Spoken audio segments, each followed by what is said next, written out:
Hello বন্ধুরা, কেমন আছো সবাই? আশা করি সবাই খুব ভালো আছো। আর আজকে ভিডিওতে দেখতে পাচ্ছ এই কুকুরটা আমাদের বিল্ডিংয়ের নিচে অ্যাকচুয়ালি থাকে, খাবার দাবার দিই, ঠিক আছে?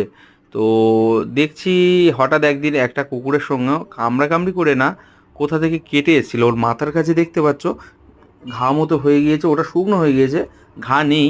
বাট ওই যে কেটে নেওয়ার ফলে না, ওর ওখানে না অনেকদিন ভুগছিল। তো একদিন একটু ওষুধ লাগিয়ে দিলাম, তারপর শুকিয়ে গেল মাথার কাছে এবং পিঠের কাছে।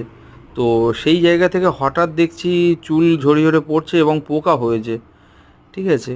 তো গেটের কাছে এসে ডাকে, এক দুদিন হচ্ছে। তো আজ অফিস ছুটি ছিল, সেই জন্য মানে একটা মেডিকেলে গিয়ে কাকুর কাছ থেকে একটা বললাম সব কিছু, যে এরকম এরকম ব্যাপার। কাকু সাজেস্ট করলো এই ক্রিমগুলো।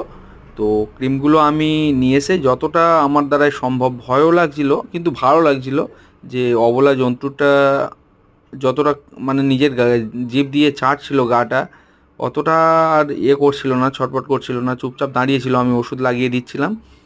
তো এরকম মানবিকতাটা যেন থাকে আজীবন, সমস্ত জীবজন্তু মানুষের পাশে থাকতে পারি, ঠিক আছে? ভগবানের কাছে এটাই প্রার্থনা করি।